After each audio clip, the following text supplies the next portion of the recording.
At every Sustainable Mountain Development Summit, the Integrated Mountain Initiative organizes the Dr. RS Tolia Award and the Dr. RS Tolia Memorial Lecture. In 2016, the IMI community suffered a great loss with the passing away of its esteemed and visionary leader, elder, and guiding light, Dr. R. Dr. Tolia conceptualized the idea of IMI, got like-minded people on board, and led it from the front as its founding president. His vision and commitment for the formation of a pan-Indian mountain movement not only unified diverse mountain states of India, but also inspired many, many others.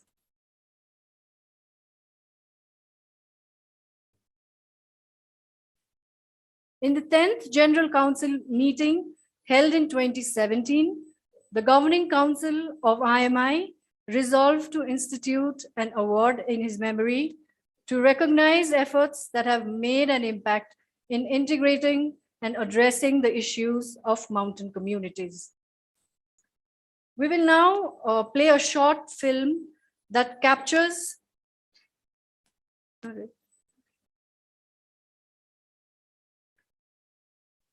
So along with the Dr. RS Tolia Award, we also have, IMI also organizes the RS Tolia Memorial Lecture, inviting every year at the SMDS people who have contributed immensely and worked for the mountains that mean so much to us, to share with us their journey and their experiences. This year, we are fortunate to have with us Dr. Eklavya Sharma to deliver the Dr. RS Tolia Memorial Lecture. Dr. Sharma does not need any introduction in these parts of the hills, as he is well known in these parts where we have gathered today, as he hails from Karsham, which is located within the Darjeeling district. Dr. Sharma is the Vice Chancellor of the Terry School of Advanced Studies, New Delhi, an interdisciplinary higher education institution focused on sustainable development. He is an ecologist having over 35 years of experience on sustainable development of the Hindukush-Himalayan region as head of Sikkim Regional Center of GB Pant National Institute of Himalayan Environment. And he served also as the Deputy Director General at the International Center for Integrated Mountain Development, EC mode in Nepal. Dr. Sharma was elected as the Fellow of the National Institute of Ecology, India in 1994, Fellow of the National Academy of Sciences, India, 1999, and Fellow of the Indian National Science Academy, India, again in 2014. He has contributed to many global discourses, national and international initiatives, including promoting the mountain agenda in UNFCCC, CBD, and in the SDG processes, helping to close science gaps on HKH mountain knowledge in IPCC and IPBES processes. In both IPBES and IPCC reports, because of his contribution, the mountains are now highlighted. Dr. Sharma has received many national and international awards. The list, of course, is a long one, but let me mention some of the most recent ones. He has been conferred the Social Status Award for his contribution on the environment in 2004 by the government of Sikkim. He has been the recipient of the Excellence Award for contributions in science and environment towards development of the modern India from the Sikkim University and government of Sikkim in 2017. Along with this, Dr. Sharma has to his name a number of books and articles in national and international journals. So we are indeed very fortunate to have Dr. Sharma with us to deliver the Dr. RS Tolia Memorial Lecture today. May I now request Dr. Sharma to kindly deliver his lecture for the gathering at SMDS 10. Sir, please. Thank you very much for a nice introduction. Can you see my presentation? Can you see my presentation, my screen? Yes. Yeah, you Yes, we see. can. Thank you very much for such a nice introduction. First of all, it's really a great honor to make a lecture on Dr. RS Tolia. It's a person who has devoted his life for the cause of mountains. I know Dr. Tolia from 1989. And when he was the Hill Secretary of Uttar Pradesh, and then he was the director of Administration Training Institute in Nainital, and then of course when he was in Uttarakhand government. But more for the mountain causes, we were interacting while I was in GB Panth Institute, and then of course in ICIMOD. Most importantly for me to remember in the context of IMI, when in 2002, ICIMOD organized a team of delegation going from different countries of the Hindukushiman region to the mountain summit, which was happening in Kyrgyzstan, Bishkek. And at that time, ICIMOD was looking into the role in terms of being a regional organization and then contributing to this mountain partnership, which was starting at that time. So what will be our role for this region in the global mountain context? And in that delegation, Dr. Tolia was also part of the Indian team with us. And he started thinking, of course, we already have a regional institution. Why don't we also think to have a pan-Indian Himalayan region organization, which would then have a link with ICIMOD for Hindukushiman region, and then, of course, with the global mountain agenda. So that was the time when he started conceptualizing IMI, and it became a reality after a few years, and SMDS started in 2010 in Nainital, and ICIMOD was always together, and I, being part of ICIMOD, was also always together. So first of all, let me thank Mr. P.D. Rai, President of IMI, and the Executive Committee for giving me this opportunity to talk today on this very important topic. So I was thinking, and while I was discussing with Mr. P.D. Rai, the title was Climate Change, the Challenges that is being faced by the Indian Himalayan region, and what are the solutions, looking at the stakeholders that we have. So in that context, I thought I should put together my presentation on three major areas. One, of course, I have to give global mountain context, the regional Hindukushiman context, and then come into the Indian Himalayan region very much. And then, of course, what are the climate challenges and impacts the mountains are facing? And what are the scenarios that are going to be there in coming years? So that was quite a important area if we have to see what we need to act. And the last part is stakeholders, nature-based solutions, and resilience building for the mountains, because much of the action for the mountains are on adaptation and resilience, and other areas should do more of a mitigation. So my focus is not on mitigation, but more on the resilience building. Coming to the introduction, I think let me start with global mountains. I then put the few of the Hindukushiman region context slides, and then jump into Indian Himalayan region.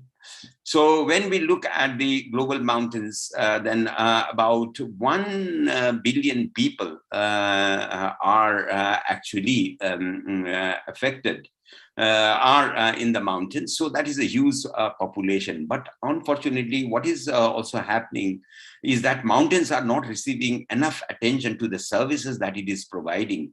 50% of global goods and services that is received from, by the mountains, and 50% populations are depending. And we know only 22% of the land terrestrial surfaces are mountains. And we also know that 25% of the terrestrial biodiversity is coming from the mountains, and nearly half of the world's hotspots are in the mountains. So this is very important. And then, of course, when we look into the food security, hunger, poverty, all SDGs, then of the 20 plant species that supplies 80% of the food, 6 of them have originated in mountains: maize, potatoes, barley, sorghum, tomatoes, and apples. But unfortunately, I think the values and importance of mountains are not received so much, and we have not been able to see much of the investment and capacity building and resources coming to the mountains. What happened?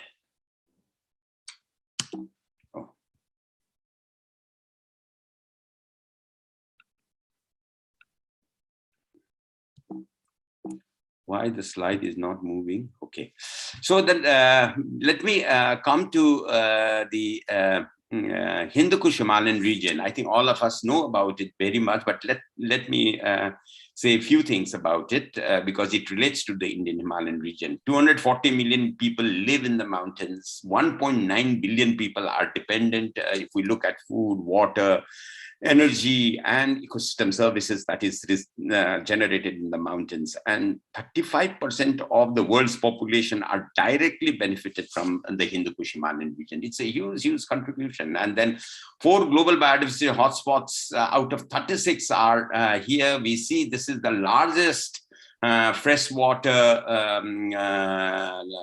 reserve in terms of ice, permafrost, and snow, apart from the 2 poles. So huge 10 rivers originate and feed a large number of population. Diverse cultures, religions, and traditions and knowledge systems are actually in the coming from the mountains. And suddenly we have to see that as the Indian Himalayan region is part of the Hindukushiman region, lots of things that Indian Himalayan region contributes is also impacting the Hindukushiman region. And in that context, the partnership between ICIMOD and IMI is very critical and very important. So this is how you can work at the scales. Right from the villages. I see very interesting chapters of IMI from different states. So they are local, then we have national, then connecting to ICIMOD for the Hindukushiman region, and then connecting globally. So in this context, the Hindukushiman region is very important. In many situations, we talk about ecosystem services, but we forget about the people. So for the Hindukushiman region and the Indian Himalayan region, mountain societies are critical, important. Social systems that are in place for centuries are quite amazing. Cultures, institutions, they are so important that when the climate change is impacting, they would be very important vehicles and means for resilient recovery. So let's also put the people and the traditions and the diversity in the context of our work. Now, when we look at the Indian Himalayan region, so I don't have to explain this slide. Everybody knows 13 states, 2 states, we have mountain districts, but this is a very important region in the context of HKH, in the Hindukushiman region. Why? See, around 11% of the HKH is actually part of Indian Himalayan region, only 11. But if you look at the population, more than 36% of the Hindukush Himalayan region population is actually in the Indian Himalayan region. It's a huge resource, but it is also demography, population impact. So the importance of the Indian Himalayan region in the context of population, poverty, hunger, in terms of as human resource to develop, I think this is a huge, huge impact compared to other countries. We are almost, I mean, you can see such an important out of 8 countries, this Indian Himalayan region is. Now, looking at the some of the aspect of the Indian Himalayan region, then you can see population is only, as per the compared to India as a whole, only 4%. Land mass is only 16%. But ethnic groups, you can see already the Indian Himalayan region for India contributes 30%. Forest cover 36% actually comes out of from the mountains. And then biodiversity, of course, 44%. Endemic species, 60%. And water flow budget from the Himalayan region, if we look at the India, then it's 63%. It's a huge. So much of water dependency is coming. And if we look at the glacial systems and alpine, it is 100% coming from the Indian Himalayan region. So Indian Himalayan region is so important for India. So that needs to be projected, that needs to be highlighted, and we need to move forward. So what happens in the Indian Himalayan region affects large population downstream. Let's realize this. Now let's come to climate change challenges and impact in the Hindukushiman region, and in particular the Indian Himalayan region. So in Paris, we have agreed for 1.5 degree world, or to keep the world below 2 degrees. And in Glasgow, just recently also, we have seen that mitigation took a lot of importance. But when we look at global level, I think adaptation is much more important for developing and least developed countries. So in that context, there was a huge noise this time in Glasgow that adaptation hasn't received so much of importance. So if adaptation receives more importance, I think the mountains would also receive more importance. So if we keep 1.5 degree world, that is already too hot for the Hindukushiman region. With the current emission, we might, by the end of this century, might reach more than 5 degrees centigrade temperature. And see, with 1.5 degree, it is 2.1 in some places, but it is quite high in certain areas of the Hindukushiman region. So what does that mean in terms of impact? With 1.5 degree world, 1/3 of the glaciers will vanish. So similarly in India, so 2/3 of the glacier with the current emission. And then water availability as we move later in the century, I think that is going to be a scarce freshwater resource, and there might be conflicts between countries, and this is a very, very dire situation that might come. So visual impact of this climate change, you can see in this slide, taken in 1921 and in the Everest region from the China side. So you can actually see how much of glaciers have already melted, and we have lost so much of fresh water. So there is increased risk of glacial lake outbursts also. So the region is going to suffer a lot. So we see water storage in terms of ice are going to be impacted. Then I think water is going to be a very resource that is going to be valued in future. There are lots of uncertainties. We can see climate change is already affecting springs in mid-hills. High altitude glaciers are melting mid-hills like this. So if we look at the major river basins, which is shared by India in Indus part, Ladakh, and the further part, western part, I think there will be a lot of glacier melting, and then there will be decline by mid-century. And when we look at Ganga and Brahmaputra, there will be increased runoff mainly from precipitation. So that is the type of scenario which we are going to see. Communities, this is from Ladakh, this slide, and communities living next to the glaciers. You can see already glaciers have melted and mountains are so dry. So the people who are living in these valleys are the ones who are already impacted by depletion of glaciers, and snow is melting. And those are the people who are already seen and quite vulnerable. But others are also impacted. With this slide, you can see that glacier and snow melting are going to be quite critical and important. So in that context, see Indus on the right hand side, if you look at Indus, Ganges, Ganga and Brahmaputra, Indus is heavily, blue part is heavily dependent on snow and glacier melt. But when it comes to Ganga basin, Uttarakhand, part of Himachal Pradesh and whole of Northeast India, then you can see the Brahmaputra and Ganga are the main river basins. And there you see the light gray part are the contribution in terms of mountain water. So it is mountain water, the rain which is actually absorbed and kept in the watersheds by the forests and our agriculture land. This particular slide is quite interesting thing. So this is a scenario development. The rice yields reduced by 15% due to climate change. By 2080, you can see already black ones are exceeded, red are exceeded, and already exceeded are the black ones. So in that context, by 2080, we are going to lose all, the production of rice will be reduced by 15%.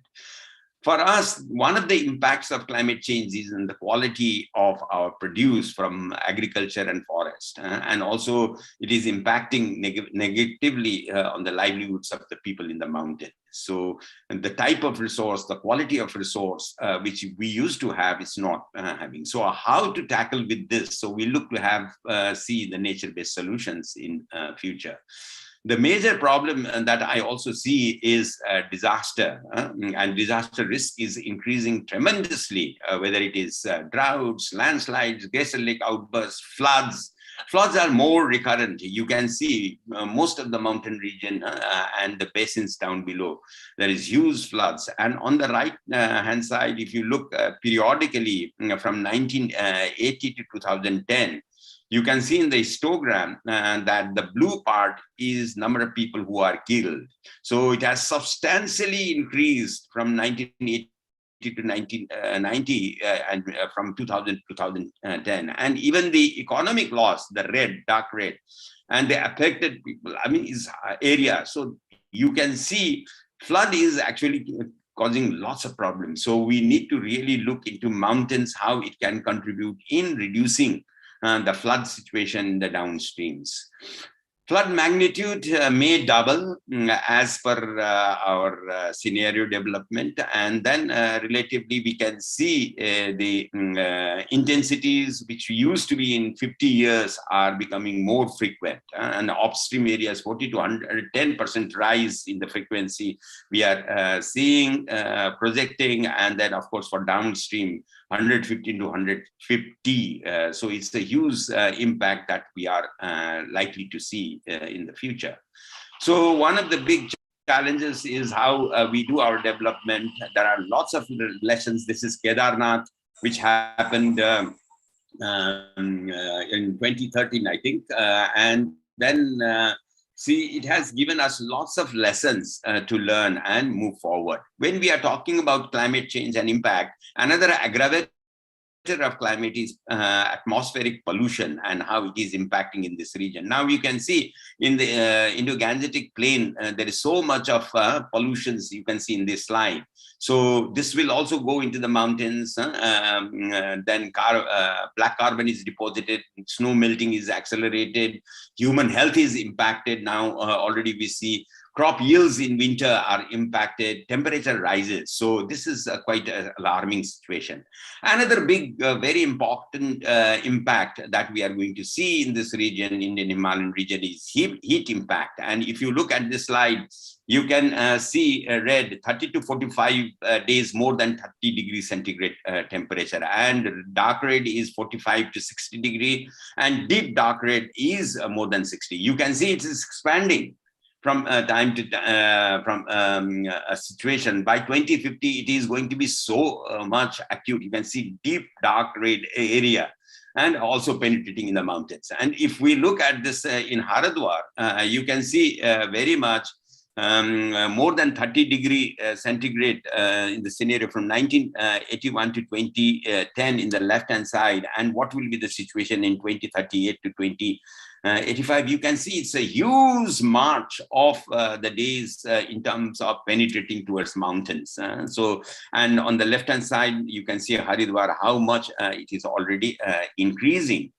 So that means hot nights are becoming more prevalent, and these are the data evidences that will show that more impact. One simple example of how a 1 degree change, rise in temperature is going to change the scenario. On the left-hand side is the present scenario, and if we have 1 degree centigrade, we will lose all oak forest habitats. This is also Uttarakhand. And when we lose oak forest, that means all related biodiversity, livelihoods, all are impacted. You can just 1 degree would make so much of difference. Now, let me come to stakeholders, nature-based solutions and resilience building, which is the most important thing for IMI. and all our partners in coming years to move forward. So I'm going to focus on this. So when we look at the stakeholders on the left-hand side, policymakers, business corporates, then researchers, academicians, development partners, entrepreneurs, NGOs, CBOs. And if we look at policymakers, I think the role is very important. They need to take evidence-based approach in decision support, in policy making, status, what is the situation they have to. And they have to also consider adaptation more, especially when we look at mountains, but otherwise lots of mitigation. We talk about solar energy efficiencies and like that. So they are all contributing to reducing the emissions, but I think adaptation and livelihoods are going to be quite important, and we need to have more data information for policy making, and they should use this. And for business, of course, use green technologies. Mitigation and adaptation, again, they have to emphasize. I see in many of the industries and other places, I think mitigation is given importance, but adaptation is equally important. For researchers, we need to continue doing good research, advance our research, and the findings of the research needs to be used, research into use, I would say. Not let the researchers not only limit their work in research, publishing papers, but they have to make extra effort that how it can be used by governments and stakeholders. Then development partners, of course, the inputs from research, stakeholder consultations are quite important in designing development programs and implementation. And the role of the NGOs, CBOs, and entrepreneurs in development are going to be quite critical. So entrepreneurs, of course, use nature-based solutions. Then, of course, they have to also see and protect the resource base. Then all the branding, so environment friendly. We cannot have afford plastics and all those in marketing, branding. So suddenly we have to have a sensitivity from the branding point of view also for the environment protection. Then, of course, promotion of the social entrepreneurship. So let's give also the farmers and the poor people some benefits of the resources they are generating, so that entrepreneurship is more socially responsible. So this is what we should see. And very important role to be played by NGOs and CBOs. Of course, packages, in terms of entrepreneur, but I think there are many government packages, and they can also develop packages, approaches of adaptation, resilience implementation on the ground has to be done by these people. We have to really give them, not by the government machinery, but I think NGOs and CBOs will be more effective. And then cross-learning among communities, between states, I think NGOs can take a big role. Now, this slide, why I am showing it here is, see, when we talk about mountains, there is a continuum. So I say H2O, water links Himalaya to ocean, Himalaya to ocean, H2O. So this is what this slide shows. We have mountains, the first two part, and then comes the farmland, then the cities and the coast, Bay of Bengal, or whatever we think. You are in Darjeeling, so let's say Bay of Bengal. So that is the continuum, and every part of this ecological zone needs to work in terms of climate change adaptation and climate change action. And we have to see what are the hazards and what are the actions. For instance, loss of life and assets due to intense wildfires. And it is happening in Bhutan, it is happening in Eastern Himalayan region, also now in the Western Himalayan region. So what is the solution? I think we have to have better forest management to reduce the risk of super fires. So let me just dwell with the mountain situation. Another one is landslides, soil loss, and siltation due to intense rainfall, which we see in the Eastern Himalayan region. So protect and restore forests to stabilize soils and also slow waters runoff. That is the solution. So for each sections, we have quite a good solutions. But now let me say one on the reduce for intermittent river flow due to drought. So we see in many of our rivers, there are seasonal rivers. So for that, what we need to do is really have a recharging system, and so protect and restore forests and watershed to regulate water flow all the time. So the floods are then reduced, risks are reduced. So we have to see what are the problems and what are the solutions. And based on those solutions, the actions needs to be developed. So I will stop here on this part and then move forward. So when we look at SDGs, sustainable development, 3 pillars are quite important. Social, which also includes cultural, environmental, including climate change, then economic, including entrepreneurship, because these three are quite important for IMI and mountain people. So we need to bring, this is a general concept, mountain specificity. We need to have integrated approach. We need to be interdisciplinary in terms of our work and action, and transdisciplinary. Take the stakeholders' knowledge, the community's knowledge, along with the formal knowledge, so that the resilience building is holistic, integrated, and it can take forward. So this is what we have to see. Then when we look at the village, resilient mountain solutions are important. And climate change, we have to see climate change resilience, but do not forget about the socio-economic resilience, because they are contributing to each other, and also future resilience. We have to be futuristic. So climate finance, all those are going to come in the future resilience. So what I'm trying to say, when we look at the village, if we are having a program on climate, then climate resilience is important, but let us not forget about socioeconomic resilience and the future resilience. In the villages, in the mountains, I think niche products from mountain agriculture, agroforestry, and forests are going to be a very important solution source. So they are very important, and we need to really take it forward. One example of cardamom is that diversification of a product is quite important. So we earlier only was selling development products for large cardamom capsules. But I think there is a way to use the pseudo stems for artisans. Then also cultivating cardamom with kiwi, cultivating cardamom, also integrating bee in the households will bring additional income and reduce the risk. Spice garden tourism. So we have to see a product on the ground situation, how much we can diversify. So this is the step. The other step is to diversify and have more resilience. Then we have to see in mountains, medium and small mountain entrepreneurship. We cannot afford to have big enterprise in mountains, big industries, but I think these are very important. I don't have to say you must have all these dealt very well about the social enterprise, value chains, branding, quality control, mountain products. I think these are quite important. One example, of course, is coming from Bhutan and then Nepal, is how they are managing cordyceps. In Nepal, more for environmental sustainability, but in Bhutan, both for environmental sustainability, but also getting an organized resource for the farmers, more for in a formal way. So this is how it should develop further.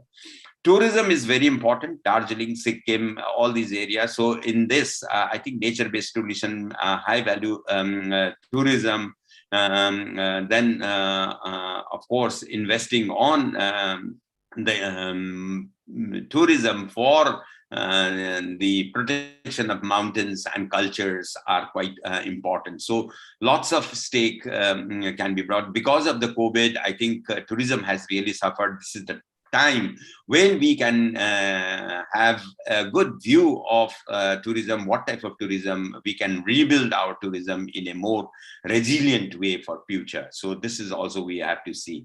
Now, finally, looking into the climate actions and resilience, I think very importantly, mountains are in the forefront of climate impact, and they are the hotspots of climate change. And then, of course, we need to scale up climate smart social protection systems.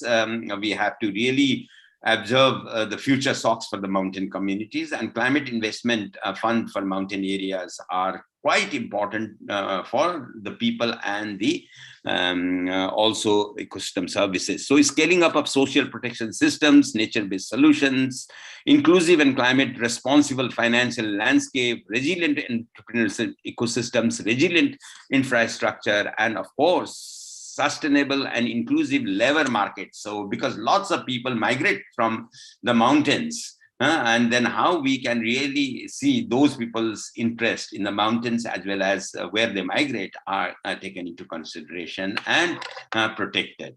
Now let's come to some of the Indian Himalayan initiatives. I think all of you know about the Himalayan States Regional Council for Sustainable Development for the Indian Himalayan region has been established, and Niti Aayog is taking lead. There are 5 reports on the Indian Himalayan region by Niti Aayog, and some of them are getting converted into missions. And you can already see, Isimor, I was also there, and others with Niti Aayog while releasing these reports. You can see Chief Secretary of Assam also, former Chief Secretary there, and DST Secretary, then Niti Aayog Vice Chair, Dr. Saraswat. So this is a very important initiative, and how IMI and our colleagues, we have to find place, and we have to work on these groups, these reports with the investment. I'll come to the investment in the next slides. And there are missions. Somehow we need to tap, at least for entrepreneurs as well as NGOs and CBOs, the National Mission on Sustaining Himalayan Ecosystem and National Mission on Himalayan Studies. I think they are coming out with a report. So this is the time that other stakeholders should be involved. So there are many academician people who are actually part of this mission. I know even in Sikkim University and that area, such studies at TREE they are also doing. So we need to make use of the researchers coming out of these. Then finally, what I would like to do is that there are lots of investment opportunities. So national missions, I have already mentioned, which are relevant for the Indian Himalayan region. Then there are many centrally sponsored schemes for NGOs and CBOs that I see we are not able to use much in the mountains.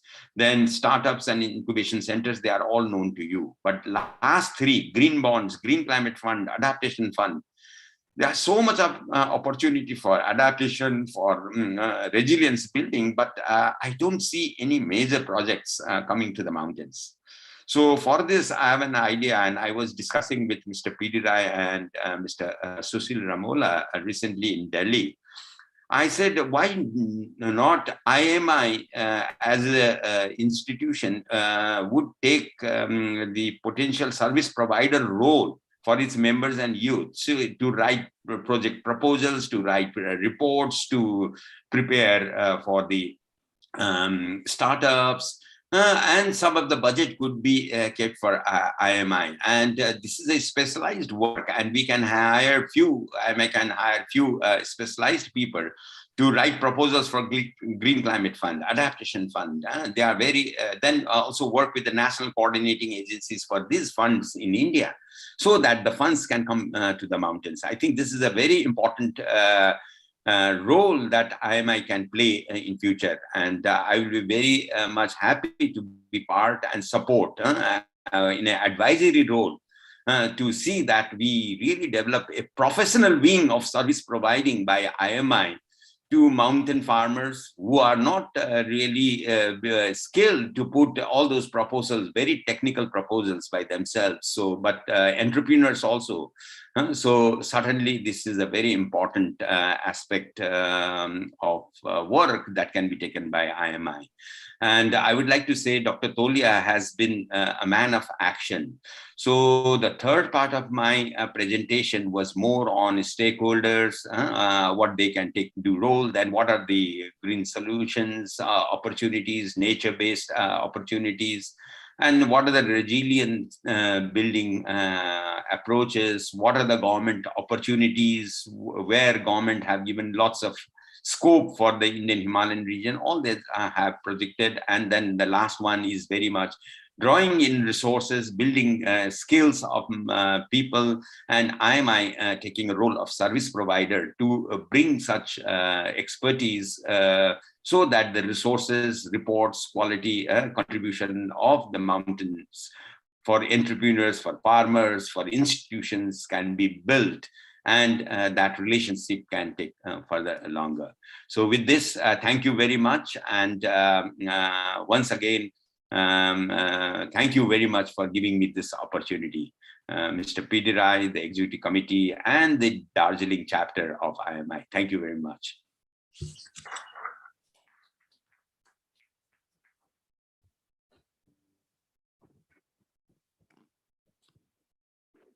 Thank you. Thank you, Dr. Sharma, for your insightful lecture. Captured the length and breadth of the IHR, captured the significance of these mountains and the dangers that they are in from climate change to disasters, and also packing in packing in at the very end some key suggestions for IMI to take forward for the future. Thank you very much, sir.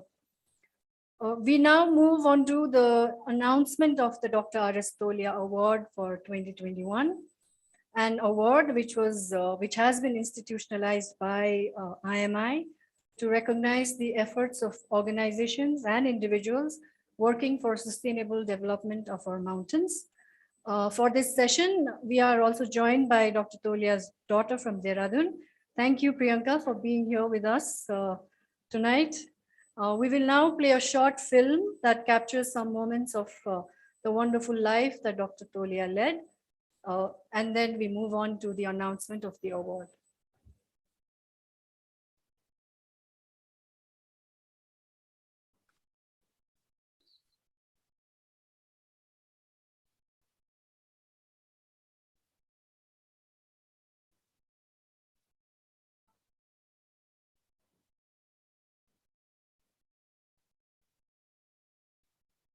Priyanka, there is no sound.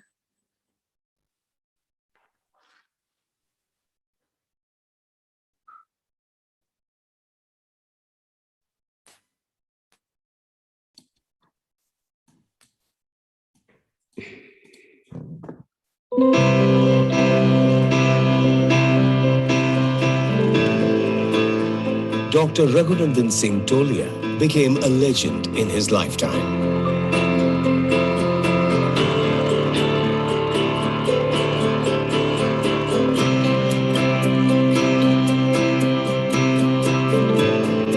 The former Chief Secretary of Uttarakhand was a visionary who was a respected bureaucrat, an able administrator, a thinker, writer, a painter, a competent sportsperson, and above all, a family man.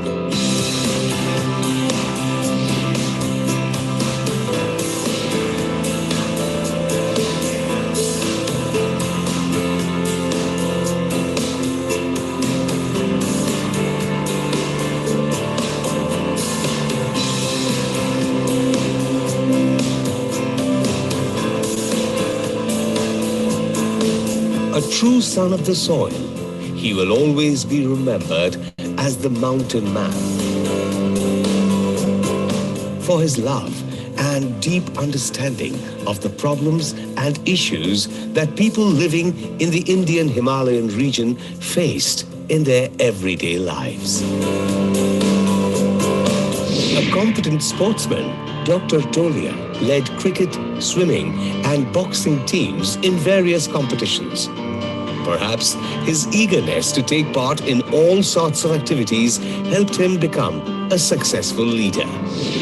Dr. Tolia, the big team player with a positive attitude, not only brought the best minds on board and tapped on their high potentials, but also gave them freedom to work freely. It allowed his team members to emerge as excellent performers. After retirement, he dedicated his life to working and advocating for development in the mountain states across the Indian Himalayan region and impacted the lives of millions living there. His sincerity, integrity, sense of justice, and clarity in the thought process helped him stay focused and overcome all the challenges in tough situations. Along with a few like-minded colleagues, he set up the Integrated Mountain Initiative, IMI, in 2011 with a vision to make the people of India proud of our mountains. A civil society initiative, IMI, aims to redefine the architecture of sustainable development across the Indian Himalayan region. Dr. Tolia, who pursued higher education in rural development, tried his best to raise the profile of the marginalized mountain dwellers. As we are all aware of the 11 states, barring exception few, each one is not only bereft of technical institutions and also of basic infrastructure facilities. IMI during the past years has endeavored to document all these developments and evolution of mountain states through its policymakers dialogue. These documents are now a repository of the collective knowledge generated by the IMI in collaboration with national, regional and all international bodies, including the then apex body, the Planning Commission of India. In fact, Dr. Tolia shared his vision through his mission as IMI gave birth to a pan-Himalayan movement aimed at unifying diverse mountain states in the Indian Himalayan region. His legacy lives on in IMI. His long experience as an administrator and policymaker shaped his deep understanding of the link between human resources and the developmental needs of the mountain people. His clear understanding of the potential of human resources helped Dr. Tolia tackle challenging issues of mountain development, sustainable practices, livelihood generation, and climate change.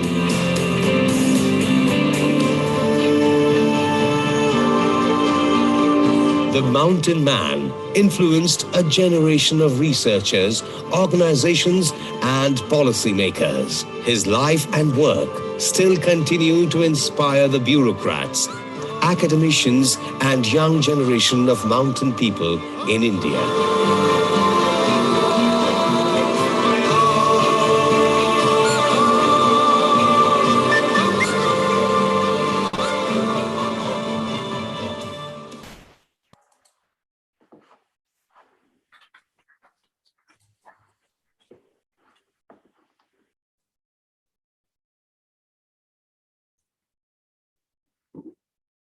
For the Dr. RS Tolia Award, like every year, a call for nominations was made, inviting applications from individuals and organizations working for the mountains on diverse issues. This year, we had a total of 14 applications from all across the Indian Himalayan region. Our jury, the panel of jury was led by Dr. Roshmi Goswami, and they've put in a lot of hard work within a very short time to declare this year's results. And we really thank the entire panel of jury for their continuous voluntary support for the Dr. RS Tolia Award. So we are happy to announce the winner of Dr. RS Tolia Award 2021, and it goes to the Northeast Network team from Chizami, Phek District, Nagaland.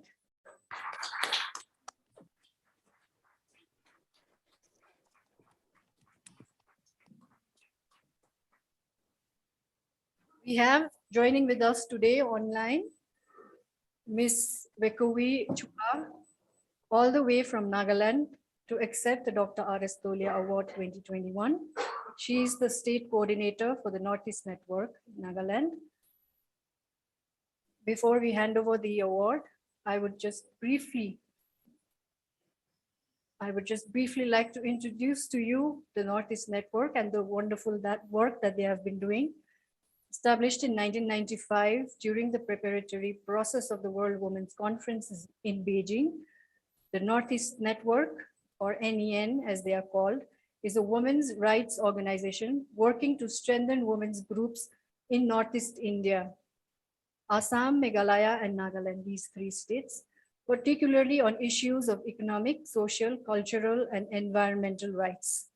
It primarily focuses on instilling the idea of women's empowerment, mitigating inequality, and enhancing social justice, especially for socially and economically marginalized women within the Northeast region. NEN works on following three thematic areas: gender-based discrimination and violence against women, governance and state accountability, natural resource management, and livelihood.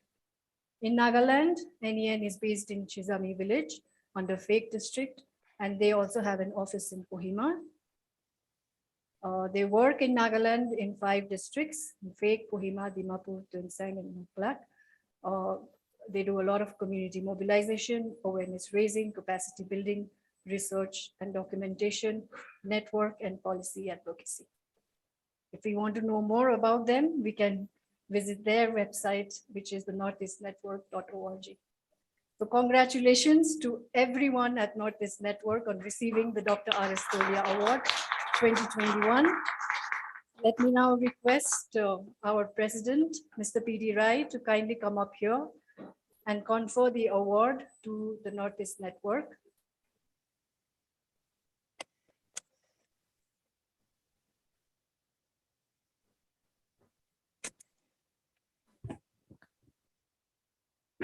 On behalf of IMI and on my own behalf, I'm so happy to confer this award to the Northeast Network for all the very good work that they are doing, especially in Nagaland.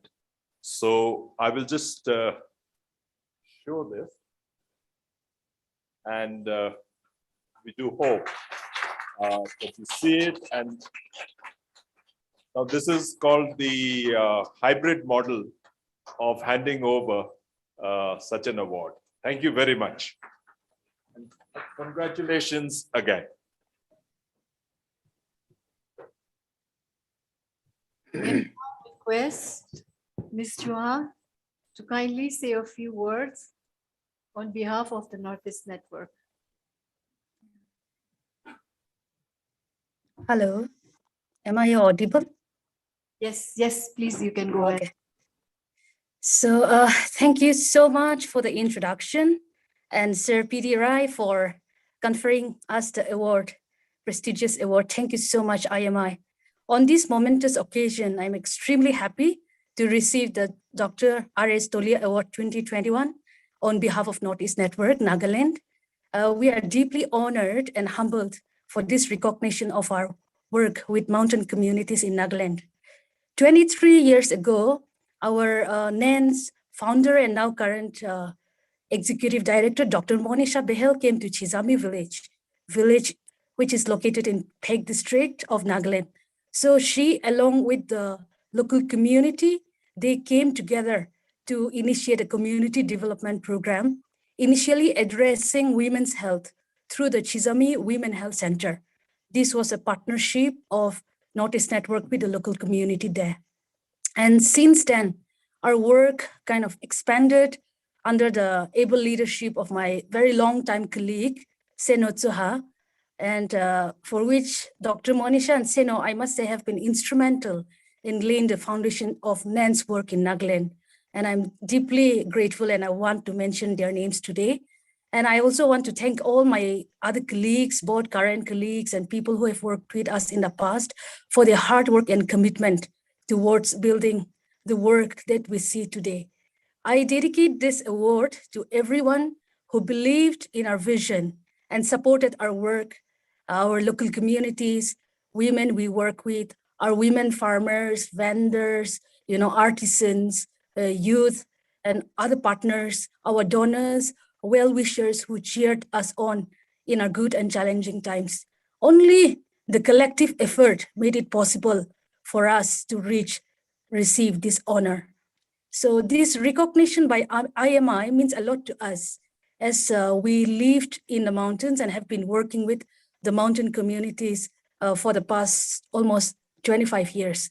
We are all aware about the significant role and contribution of the mountains in supporting the lives and livelihoods of communities, and how deeply our mountains are connected to our culture, to our spirituality, social and economic well-being. But it is really heartrending to witness what we see today in our mountains. We all I must say that we can all agree that the health of our mountains are not in good shape because of the way we are interacting with the mountains, with nature. With the changing climate, our mountains are also changing. The so-called water towers of the world. Today, in these very mountains, we are also experiencing water crises and how it is impacting the livelihoods and the food security of the communities. We are also seeing that the young generation of the mountains are also moving away from the mountains for other opportunities. And this is something which really concerns us. We are asking ourselves, what if the mountains have so much biodiversity, if the mountains have so much to offer, why is that people are really moving away from it? Why is that people are, really harming our mountains? Can we not coexist in harmony with our mountains is something which Northeast Network have been really, raising these questions. And we see that the worst in recent times, the worst climate disasters in the mountains, we can see these. And therefore we ask ourselves, like, can we not reverse this? So receiving this award have really encouraged us to continue our work in addressing issues and challenges faced by our mountain communities, issues related to gender-based discrimination and violence against women, issues related to governance, to nature resource management, and livelihoods.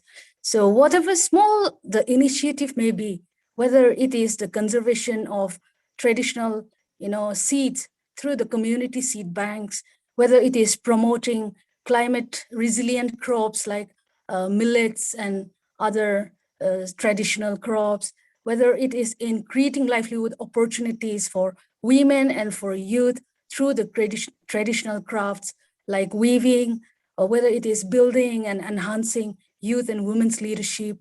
We believe that our action matters and every small action matters. We are committed to protecting our shared resources and towards the well-being of our planet and our people. So I really want to invite all of us to rethink about the kind of development we are pushing in this fragile ecosystem.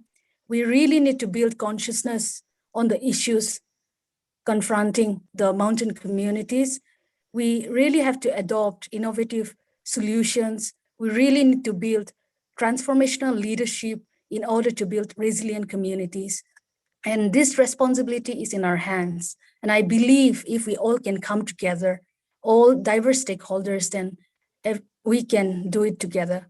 I therefore would like to call upon our decision makers, that diverse stakeholders present in the room, present, in our mountains, whether it is the government, whether it is the entrepreneurs, whether it is NGOs, CBOs, everybody really have to come together and to understand that our mountains are strongly threatened today. And unless we support our mountains, it will lose the ability to support our lives.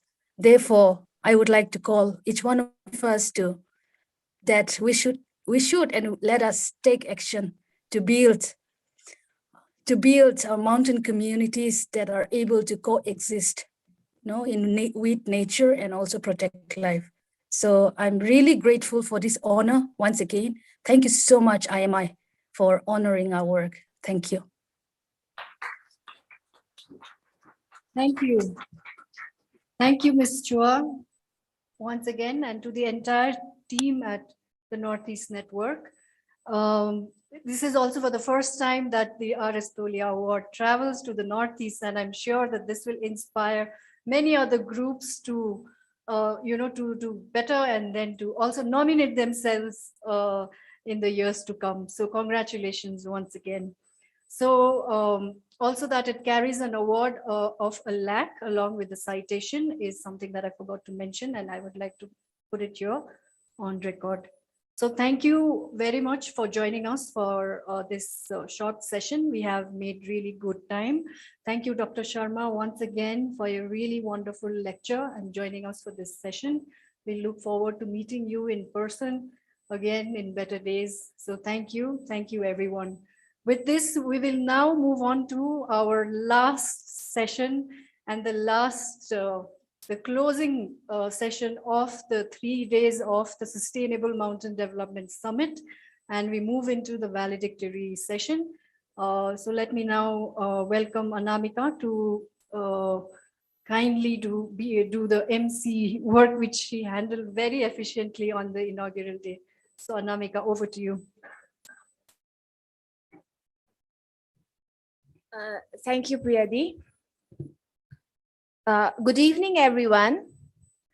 Moving on to valedictory session, I would like to welcome Wing Commander Praful Rao, President DHI, Save the Hills to address the House.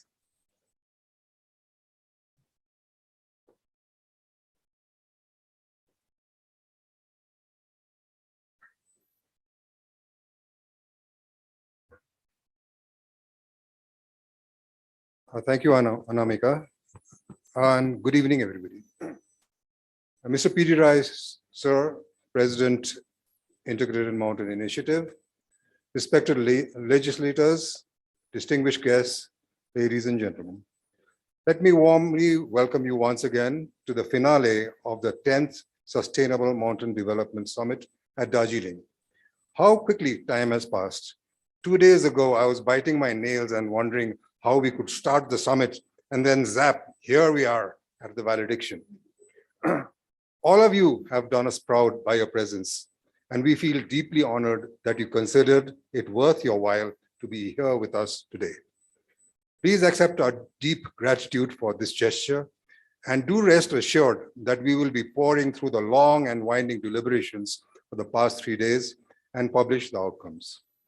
As I mentioned in my opening speech, hosting the SMDS 10 was not a cakewalk, given the many constraints we had in Darjeeling and Kalimpong.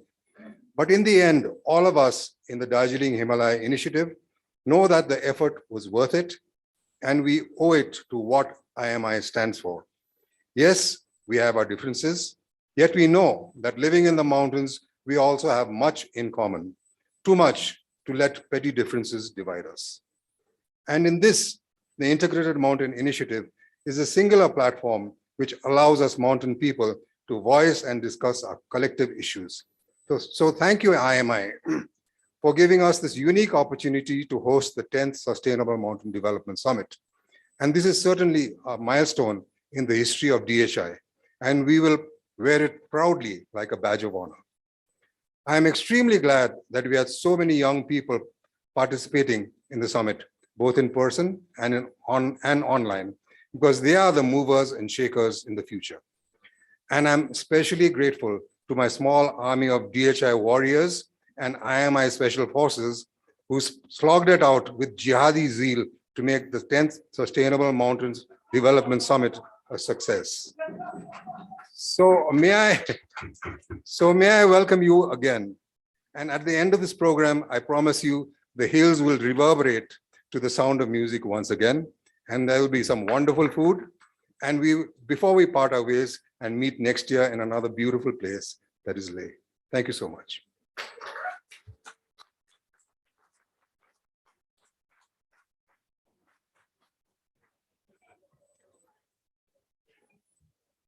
I would now like to welcome Ms. Priyadarshini Shrestha, IMI and WWF India, for outcomes and recommendations of SMDS 10th edition.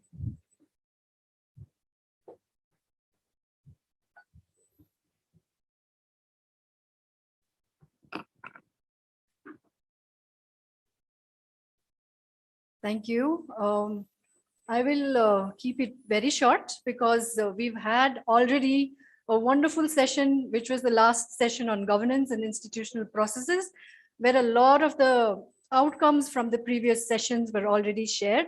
So I've tried to filter as much as possible, and so that we make some sense of what has happened in the 3 days.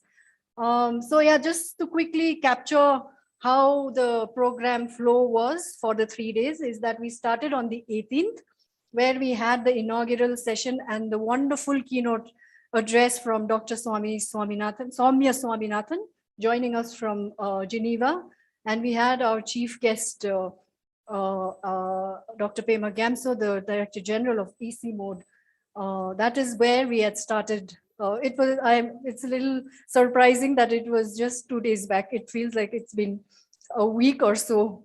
So after that, we had another very wonderful panel discussion to set the context, where we had the chair, Dr. Mathur, joining us online then. He is today here with us in person.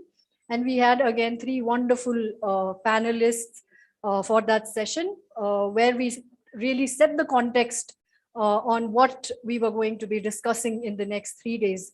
And with that, we moved into the second day on the 19th, where we deliberated firstly on zoonosis, because when we talk about One Health, that is one of the most key topics that needs to be discussed.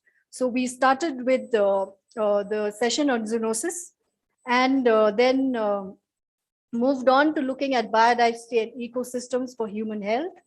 And then we also discussed at the end of the second day on sustainable food systems, where again we had a really wonderful set of speakers addressing the gathering. And then today, the third day, we started with the mountain legislators meet, where we gathered right here in this room, and we discussed on this very pertinent issue of plastic pollution and how do we look at pathways for managing plastic waste in the mountains. So it was again one of the most productive sessions of the summit, I would say, because there were some really good takeaways that we had at this meet of the mountain legislators. While we were discussing here, the youth were down there at Little Tibet, discussing in their own group, looking at how they had looked at the 2 days of the summit and trying to make sense of it and trying to reflect on it in their own ways. And we will be hearing from them in some time. And then to bring it all together, we had the governance and institutional processes. How does then One Health, how do we make sense of this new thing that has come upon us, was something that we discussed in the last session on governance, again wonderfully chaired by Dr. Mathur. And we had, of course, our own DHI members, Sarladi, Sundadi joining in. And we also had Dr. Madhu Verma, who's joined us here in person. So that was how the summit has been sort of, how the flow of the program has been for the 3 days. So quickly, yeah, Brenda, now you can move. So for the outcomes and recommendations, I've just tried to place it into 3 main buckets. I'm pretty sure it does not really capture the length and breadth of what has been discussed, but still I've kept it in 3 buckets. That one is, there is a need to really enhance understanding, and there's a long list here, but I've tried to sort of capture some of the key points, that the interfaces between human health and animals in the IHR, it really needs to be studied. We are saying that they are interlinked, but there's still so much more to know. And this is something that I think was thrown also in the zoonosis session. We've talked a lot about ownership, joint ownership, responsibility, partnership, and every speaker, I think, has mentioned this issue on collaboration, coordination, and that without that, One Health is basically, it means that only. And so this is something, again, how do we do that? I think that understanding also needs to come in. But for the IHR, I think, again, something of relevance that was discussed is this whole transboundary perspective, that we also need to look at it from a transboundary perspective, specifically also for disease transmission. How does it happen? Where does it begin? And how does it spread? As most of our, our areas are international and connected. So that's one bucket. And then if we move on to the next, strengthening practices, again, the big word here was that we need to collaborate beyond silos, that an interdisciplinary approach is what One Health is all about to move forward. And already, I think in one of the sessions, a key outcome was that between the 2 speakers, they said that, oh, we must collaborate and do something together. So I think some bit of that collaboration is already starting from the summit. So that's really good to see and take note of. But I think in the biodiversity session, we also talked about restoration, that it is not just about plantation and reforestation, but it really needs to look at restoration of biodiversity and ecosystems in the mountains. Disease surveillance at all levels, how do we strengthen those practices? And how do we strengthen, again, the documentation process so that it's grounded and it's, the experiences, there's more context to that.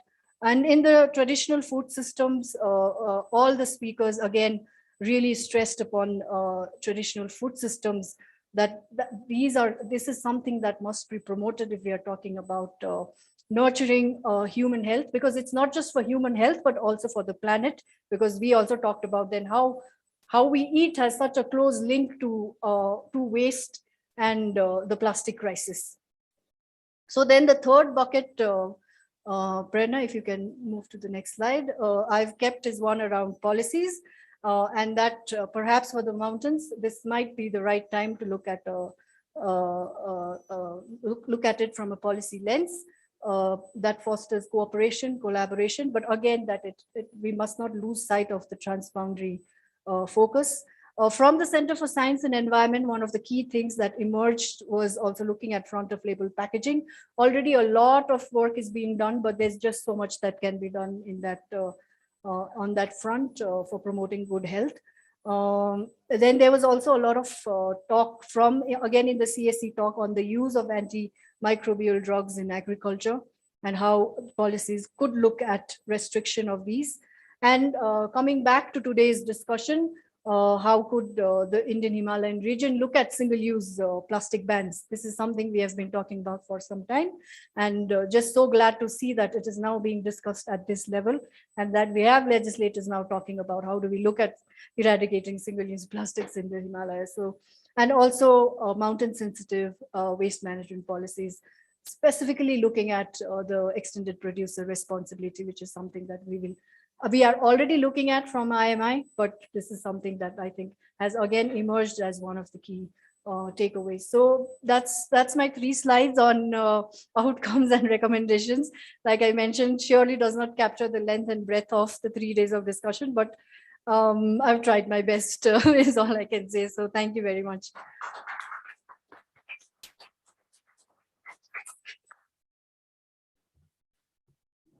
Thank you, Ms. Priyadarshini Shrestha. Now I would like to welcome Ms. Binita Shah, IMI and SARG, to discuss state chapter actions for taking forward the recommendations. Thank you.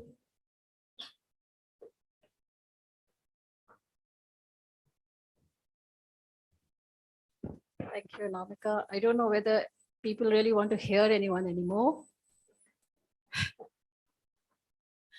I'm so sorry. Okay, I try to be as short as possible. Thank you. First of all, I did not know that I was supposed to do this talk. And since I did, I tried to put my head into it. And so this is very important, because this is about now what we have to do. And especially it's not just IMI who has to do. I hope some of the representatives of state chapters have joined us online. Have they, Prerna, or they all have gone to bed? It's over for them. So because this is about what the state chapters and their takeaways from this conference. So it's not really IMI now, it's a partnership with our state chapters.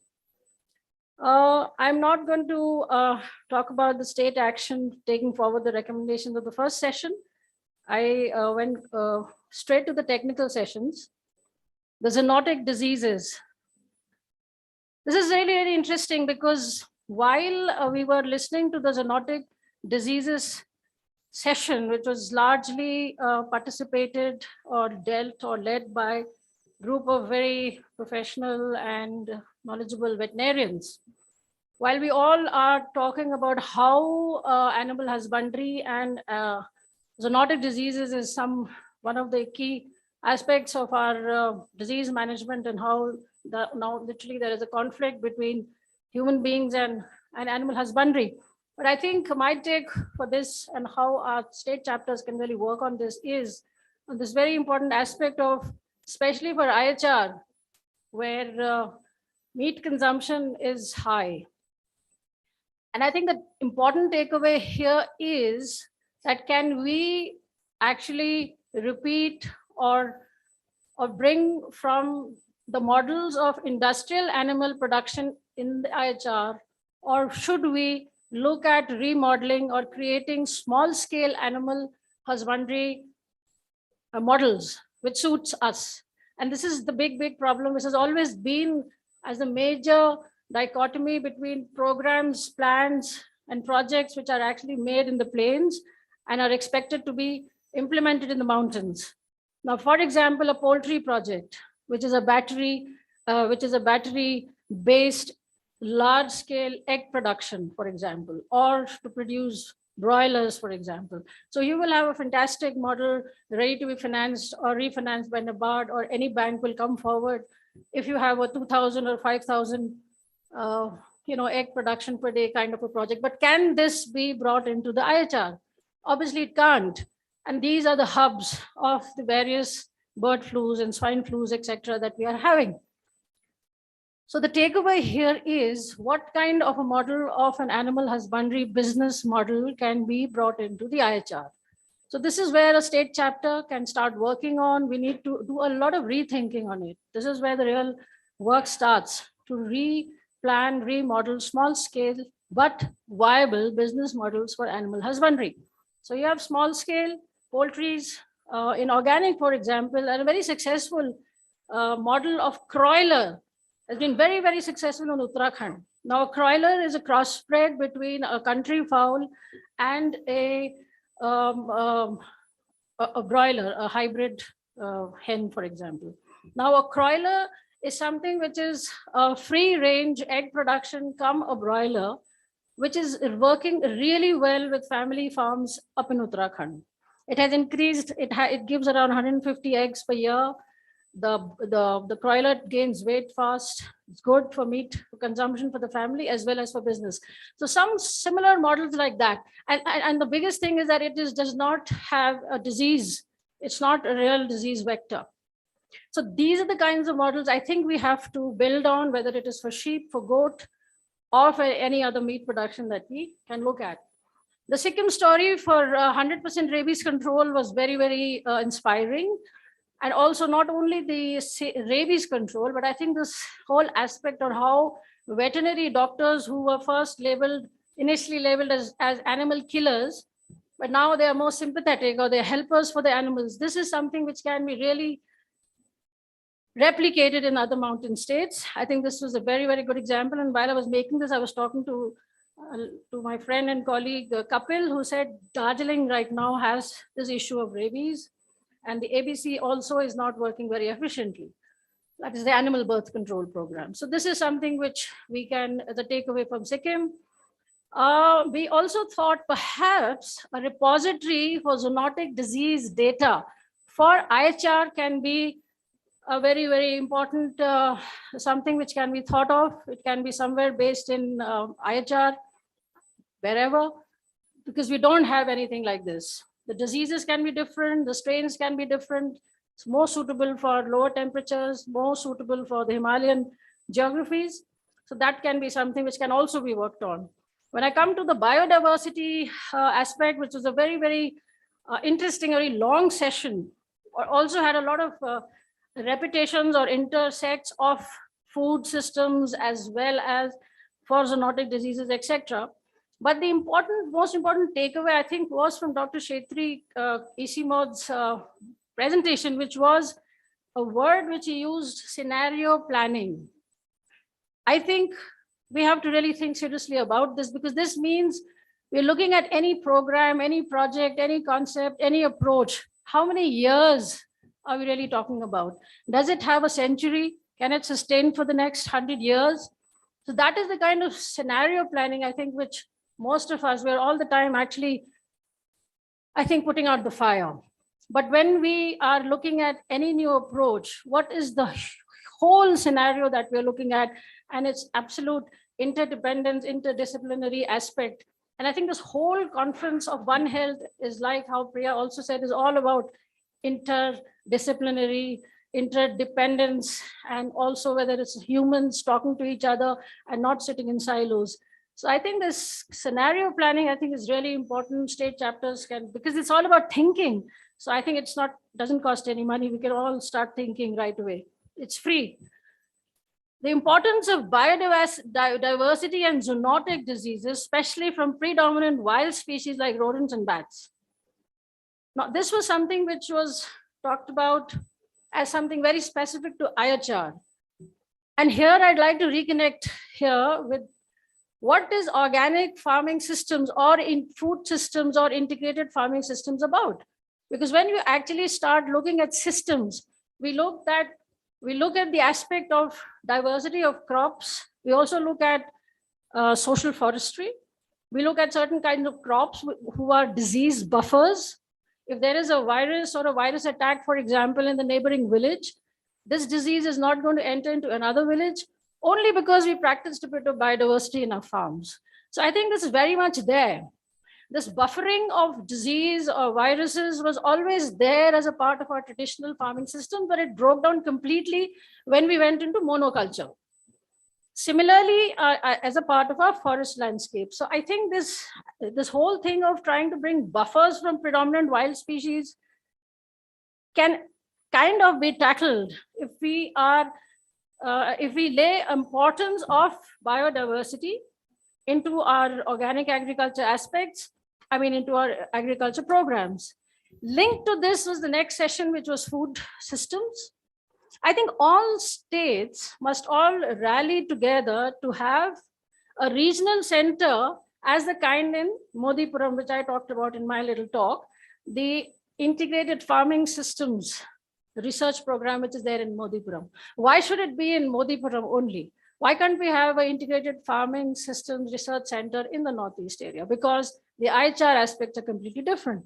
Any state chapter can think about it, write a proposal to ICR, we can write a proposal to Government of India and have a kind of a farming systems regional center here, which will probably enable and look at the very specific food systems, farming systems, which are already here and convert them into business models of farming systems, where we are looking at indigenous seeds, traditional practices, and trying to bring them back as successful practices.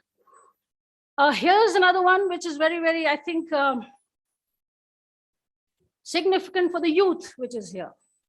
A lot of young people that I've been interacting to, and I have been back home in Uttarakhand and everywhere, don't want to go back, especially after COVID, back to Mumbai or Bangalore or Pune or wherever they were. They want to come back to IHR. They want to look at different professions out of what the IHR offers to them. So there's a huge list of what can be done, especially in food systems, local cuisines, restaurants, dhabas, small entrepreneurs. They all have to develop their small businesses. They require skills. In Uttarakhand, I can say in the last 5 or 7 years, a number of Pahadi local cuisines, dhabas and restaurants have sprung up everywhere. They all love to write organic, though it's not organic, but nevertheless, there is a word, it's traditional. You can go and get millet chapatis, you can go and have your jhangore ka bhat, you can have local navrangi ki dal, and it's become competitive. And they're writing it loud and clear.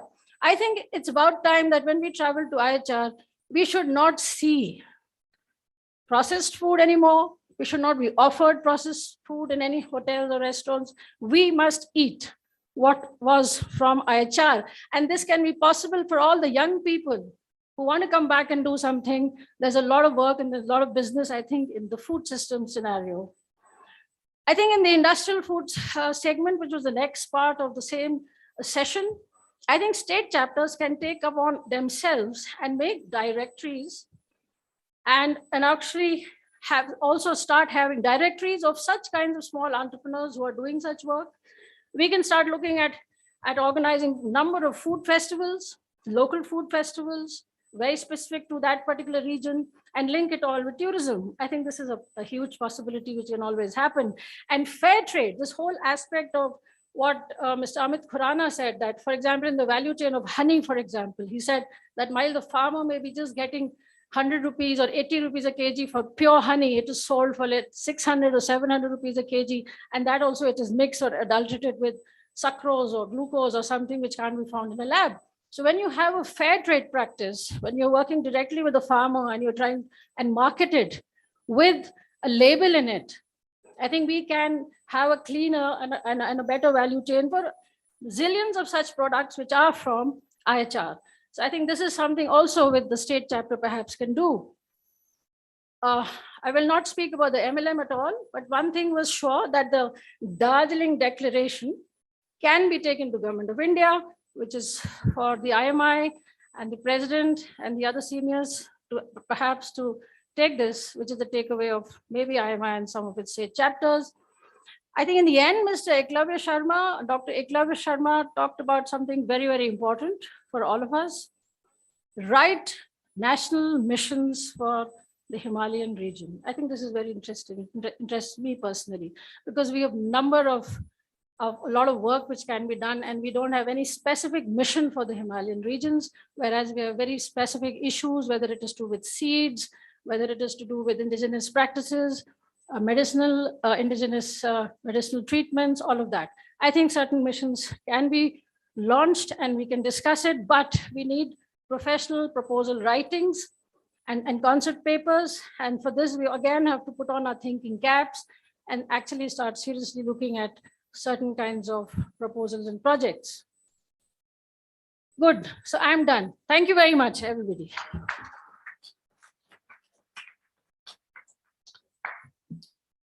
Thank you, Ms. Benita Shah.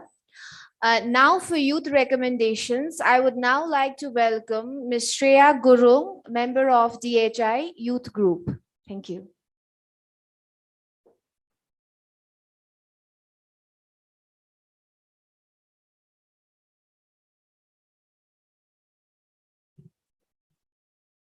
Good evening, everyone.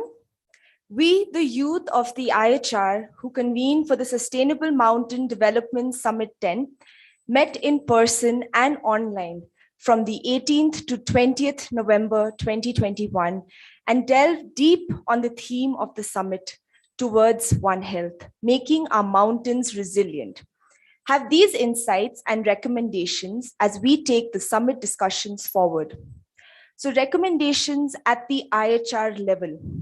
There is need to strengthen the youth group or youth network at the IHR level by forming a strong youth committee under IMI, a youth wing.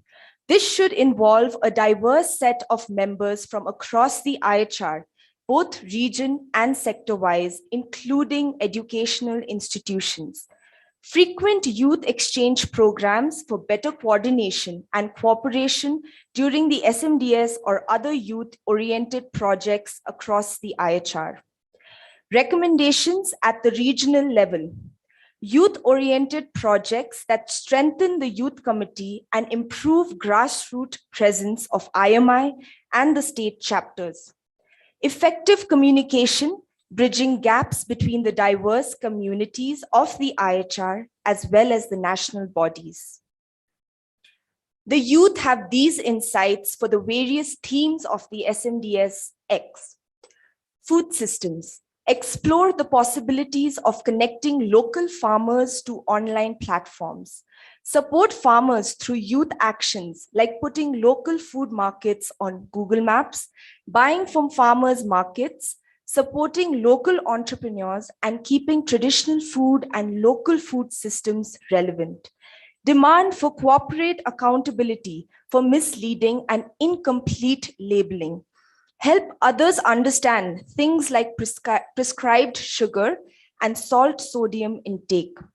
The state chapters must guide and support the youth in studying, documenting, and promoting indigenous agrobiodiversity and reviving food sovereignty. For biodiversity, formation and proper implementation of a central data collection repository available to all the chapters across IHR. Facilitate more collaboration and coordination on different projects concerning biodiversity, conservation, and ecosystem management.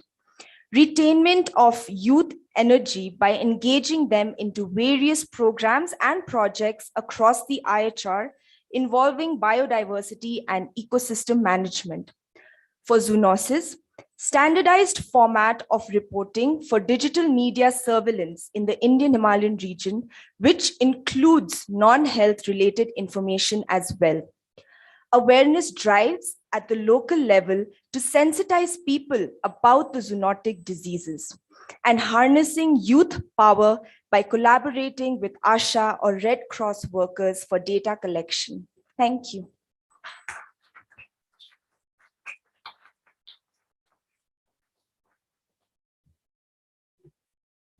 Thank you, Shreya. So now we were supposed to announce the winner of Indian Himalaya Photography Contest, but we will be unable to do so because there has been a tie. So we will be announcing the winner on 11th of December at Kalimpong on Mountain Day itself. So moving forward, I would like to welcome Mr. P.D. Rai, President IMI, for President's remarks. Thank you.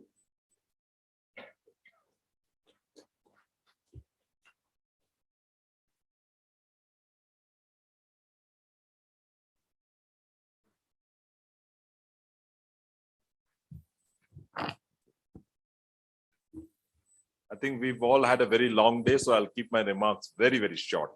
And that's the reason why it's called remarks and not an address. So first of all, I must thank Dr Tolia ji for showing us that powerful video of Dr RS Tolia and the kind of contribution he has made to the thinking and the DNA of the Integrated Mountain Initiative. And I must say that the fact that we are all here, the fact that we've been able to co-create with the DHI almost impossible kind of One Health scenario is kind of a testimony to the way he continues to impact IMI, and he continues to be in our thoughts and also in our deeds. IMI is a very, very open institution. It's a platform. As you can see, we've had a galaxy of speakers. We've had a galaxy of people actually joining us here in Darjeeling. And we've had a tremendous outpouring of people on the Hubilo platform. And I dare say that this has been one of the most well-attended IMIs. And I think this is the way forward in which we would always open, have this kind of a hybrid model so that we are able to bridge the access to the kind of speakers like Dr. Soumya Swaminathan, who couldn't come here physically, but was able to join us all the way from Geneva. So, so this time, this particular SMDS, the 10th edition, has thrown up a lot of learning for all of us. And I, for one, am so glad that we were able to have this particular SMDS in Darjeeling, as I had already mentioned earlier.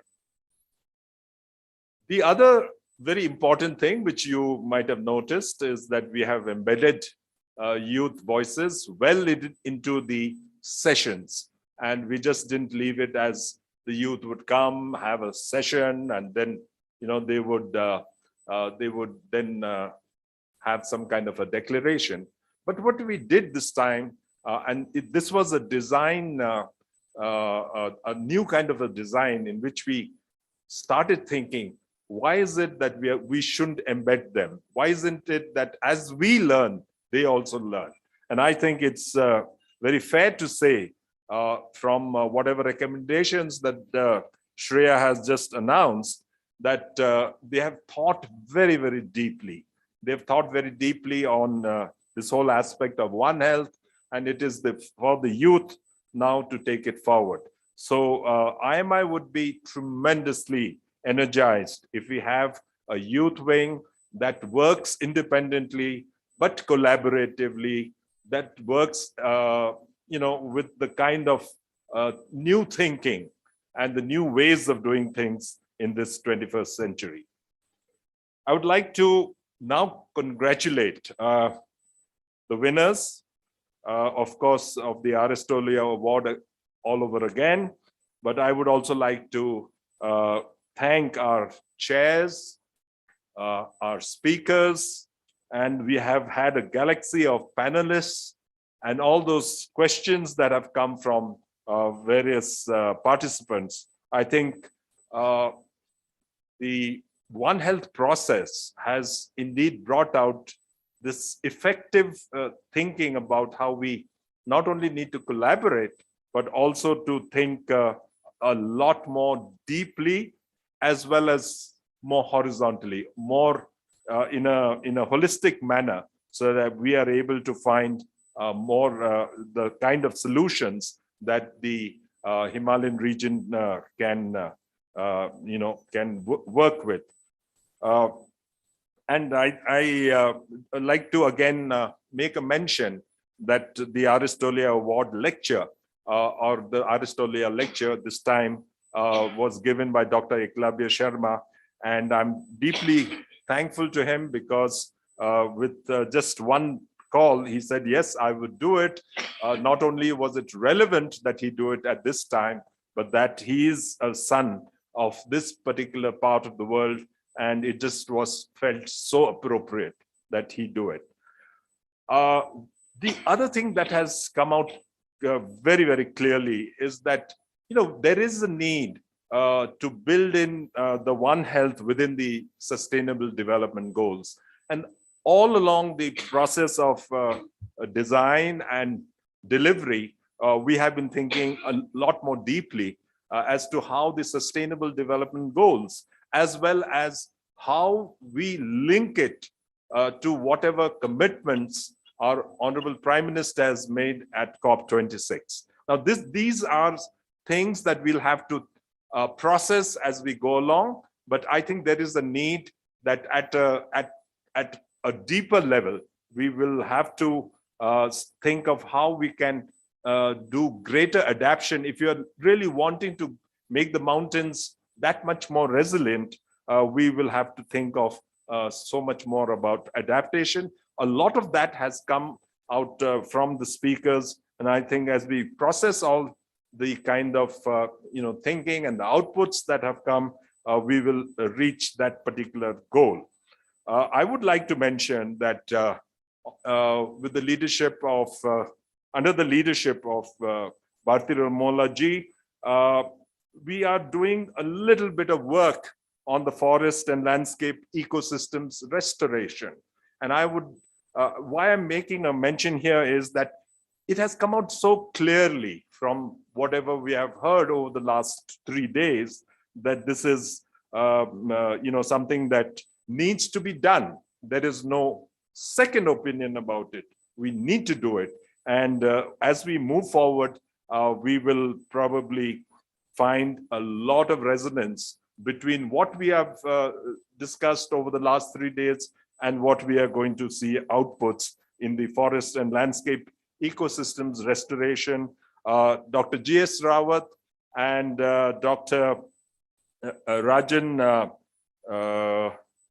Kotru, ex-EC mode, they are also involved in this, along with Dr. Sandeep Tambe from IFS, who is presently with the Indian Institute of Forest Management. So with these words, I'd like to again make a mention that we've had the most important mountain legislators meet. And I think, as we were designing it, we thought of so many issues that might actually impede this particular process. First of all, there were so many elections going on. Uttarakhand was not represented adequately, but that was on account of not that they weren't keen to join us, but the fact that now ticket distributions for the next elections are already, the process has already started. And some of our friends like Kishore Upadhyay ji has already informed me about those processes. And I think, it is, as a politician myself, I know how difficult this particular process of garnering a ticket is. And my colleague, Mr. Katie Gelson is here, he's shaking his head vigorously. So we know that. But the MLM, one thing that came out from the chief guest, Chanamin ji, and as well as Sanjay Jaiswal ji, as well as our Mr. James Sangma ji, and all the other speakers, that the plastic waste, when we first thought about plastic waste, and UNEP said, why shouldn't we do this? That was when we thought, well, would the legislators want to actually discuss it? Would it be something palatable? Would it be something that they would come and join us in Darjeeling? So what is it that we need to do to make it more palatable, or position it properly, as it were? But to my utter surprise, after talking to several of them, we found that it is such a visible, such an experiential, such an everyday experience problem that they were here. And the kind of understanding and the solutions that have been proffered is just, to me, has been just fascinating. And I think we will take forward all the, everything that has been said, and we'll process it, as I said, and we will take it forward. The declaration itself is something quite super. And I would like to thank everyone who has contributed to this process. And finally, on the governance part, I'd like to take time to recognize the help, the guidance of Dr. Mathur, who is here with us. He has just been further enhanced his prestige by being nominated to a UN body. And I think we look forward, Dr. Mathur, to your guidance on this One Health issue with IMI. We'll work with you. We'll work with all our partners collaboratively and in co-creating the pathway, the greener pathways that we also require. So with these words, let me thank each one of you who's here in person.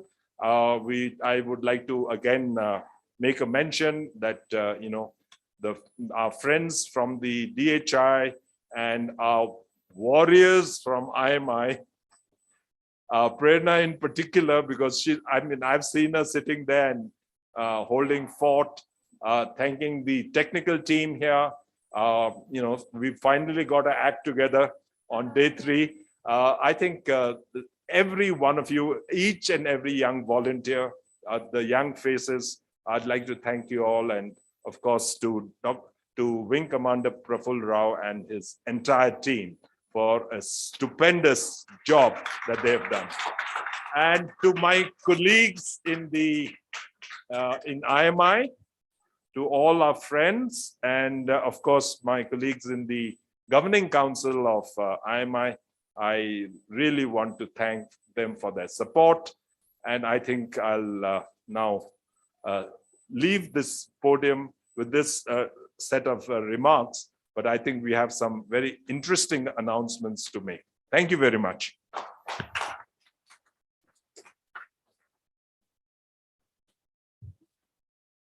Thank you, sir. I would now like to welcome Mr. Roshan Rai for vote of thanks.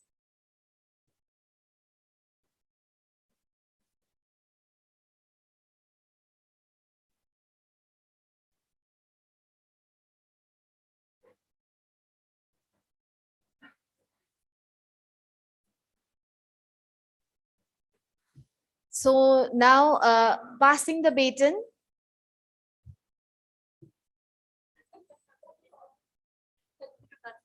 Okay, sorry, because this was so last minute and Anamika is completely stumped here. Because this was such a last minute decision that has happened. But we are so glad that this decision has come about. And usually the SMDS ends with the passing of the baton when one state chapter hands over the baton for the summit for the next year to another state chapter. So that is one of the most important things that concludes the summit. And it was almost looking like we would not be able to do it this year. But somehow by God's grace and at the end moment it has somehow happened very magically, and we are just so happy that we are now going to announce the passing of the baton.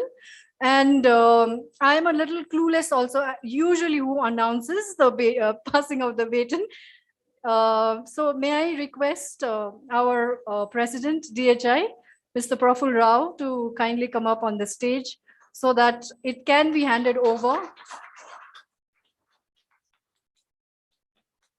Though he has already, I think he already gave it up in his address, welcome address. And if you were listening in very closely, it was already known that the baton was being handed over yet again to Ladakh. Yay! And we have Mr. Galson, the CEC of the Ladakh Autonomous Council, Hill Council, to accept the baton for SMDS 11.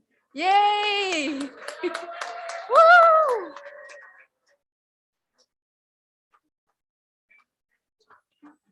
Yes, may I request our President, Mr. P.D. Rai, also to be here on the stage.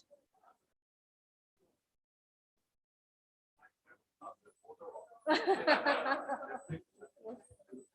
have to do it in my presence. I'll do it.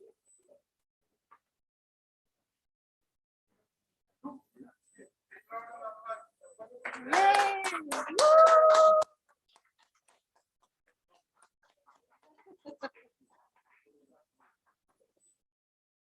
We can open and show, I think, whatever is written.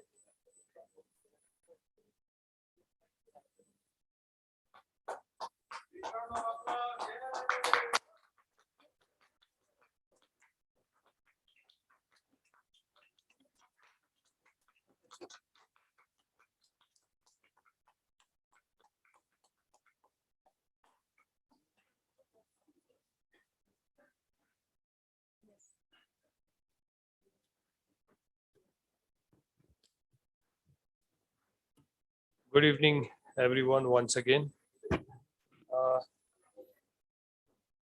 To the President and the entire team of IMI, thank you for passing over this baton to us. We are looking forward to host you soon, and we will try our best to do a very meaningful and impactful summit in Leh Ladakh in next chapter of IMI. Thank you so much.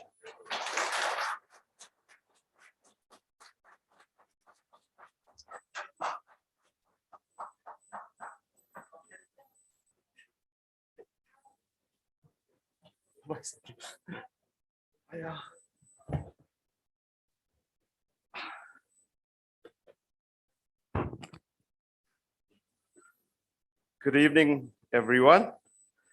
I wish I could say I could do it quickly, but it's going to be extremely challenging to do it quickly.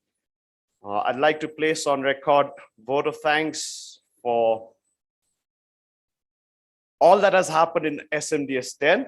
And like I said, I think it'll be very difficult for me to do it quickly. So bear with me, because I think this is an important piece of recognition as we move forward from Darjeeling to Ladakh. IMI and DHI places on record our heartfelt thanks and gratitude to all the eminent speakers who shared their words of wisdom that were fine-tuned to the Indian Himalayan region. They took out their precious time and experience over a series of communications that enabled the summit to deeply delve on One Health. Thank you, one and all the eminent speakers, everyone who worked hard and joined us online and in person. Thank you. We are grateful to all the legislators who made it in person, as well as joined online, and the elected who traveled to Darjeeling for the Mountain Legislators Meet and joined us online and brought focus on the waste crisis in the Himalaya and also the commitment to end plastic pollution. Thank you, all our elected representatives. The session leads worked really hard, and that's the reason why we have such a good summit. It wasn't just working hard, but working hard together, brainstorming, fine-tuning the sessions that enable the meeting to be conceptually strong, but also reflective of the praxis. The connections that were made between the meta and the micro. Thank you, every session lead who's taken time off, read, contributed, brainstormed, debated to make this SMDS 10 One Health so successful. The Secretariat team of IMI was really challenged this time, and we'd like to place on record Golan, Prerna, Nupur Sekulu, who have worked so hard. You've been the backbone of SMDS 10, communicating, designing, managing the SMDS, really literally minute by minute. Thank you, one and all.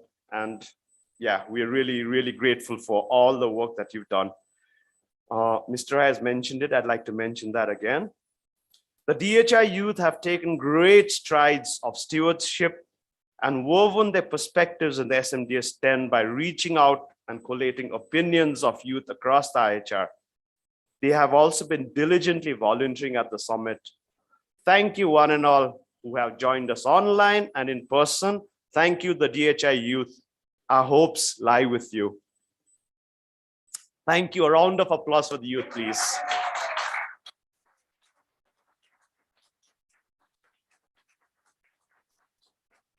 The rapporteurs have been behind the scene working hard, some online, some in person, documenting the discussions that will be critical for ensuring that these critical conversations will be leveraged into action. Thank you, all the rapporteurs.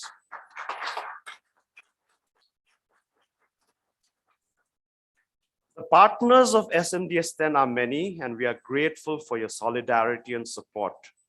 We'd like to acknowledge and thank ICIMOD, UNEP, UNDP, UCOS, WWF India, Mariwala Health Initiative, T-Campaign, Break Free from Plastic, Government of West Bengal and GTA, National Biodiversity Board, IASC Devicha Center, Krishak Kalyan Sangathan, MOFCC, GB Pont, and the many other partners who have constantly supported and joined us in solidarity. Thank you, one and all.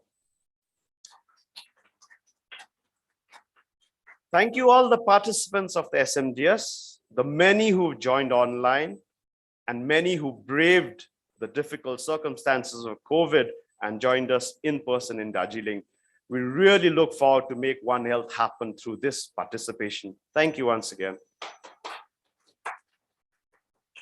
Sonam and team from EcoStream have been the design team who have created these beautiful pieces of artwork, relevant communication materials for the SMDS 10. Thank you for your endless discussions, sleepless nights, and creatives. Thank you. The media houses have been critical in partnering with us, and this is the first time we've had pre-summit discussions with media houses. Thank you, everyone in the media houses right across the IHR and beyond who have captured the discussions, and we will engage with you further, whether be it in print or in online portals, as well as YouTube and Facebook channels. Thank you, all the media houses. We'd like to thank the panel of judges for Dr. Tolia Award and the Indian Himalayan Photography Competition, really working hard because the tie hasn't been decided. So we'd like to place on record our appreciation. On behalf of DHI, we'd like to place on record our thanks to the IMF family, the state chapters for the enthusiastic participation and support in co-creating and taking the SMDS forward and bringing it to Darjeeling and Kalimpong. I think it has been a long dream for us to host it, and we are really grateful for the IMI family for this support and solidarity. Thank you. initially I was thinking we will not name names, but like, I think it is critical. And we'd like to place our gratitude on record to Sri STS Lepcha. I'm pretty sure he's there online. We remember the Tongba and we will meet someday and have that Tongba. Dr. Rawat, Shri Ramesh Negi, so Alam Temshi, Shri Amba, Sarla Didi, Sunta Didi, Priya RPG, Dr. Dobal, Mr. Rai, Mr. PD Rai, Ms. Josta Sitling, Binita Shah, and many more who've been integral to building the One Health and the MLM concept for SMDS 10. Mr. Rai kind of included that, Darby.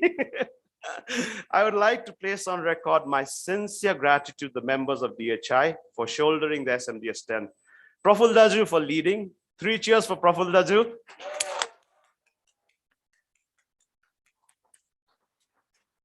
The finance team of Dipen, Sabina, and RPG, as well as Mr. Lepcha. The logistic team of Sailesh.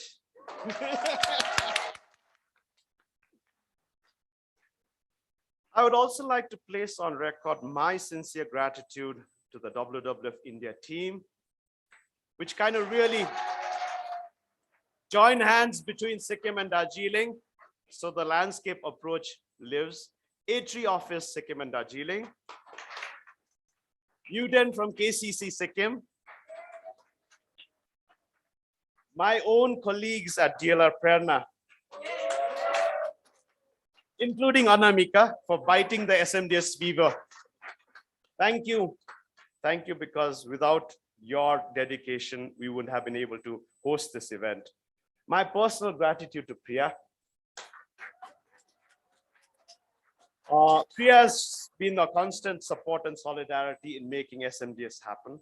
Thank you, Priya. Thank you, Devashish, who wanted to be here. I hope he joins us. And I'd like to mention Devashish for representing the art and culture of our region, welcoming all the delegates, but as well as contextualizing the SMDS Darjeeling with sound and music. I think the spoken word has a lot of weight, but so does sound and music. And I would really like to acknowledge Devashish. Arjun Daju and the team for the sound, cameras, and Zoom editing. Arjun Daju is hiding, but they've done a tremendous effort. The Hubilo team for the second year of hosting SMDS 9 and 10. Hotels Little Tibet, Pine Tree, and Central Heritage for hosting the SMDS 10. Thank you one and all who have joined us today, especially in person in Darjeeling, and all who have joined us online. Thank you, Ladakh, for taking the baton. We will see you there. But for now, we'll pause and enjoy some music and food. Thank you once again.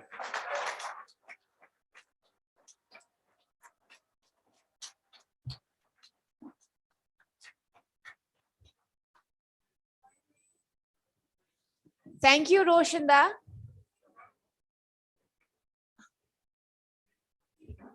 Culture. Okay. So, ladies and gentlemen, so now we have a cultural program, and I would like to call upon Shalini to take this forward.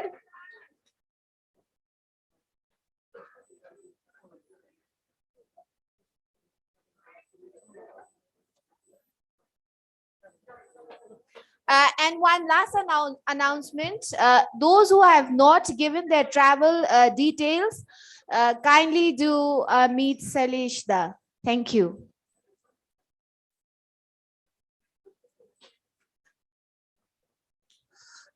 So the music team needs some time to set up. So we'll meet in around 5 minutes. Thank you.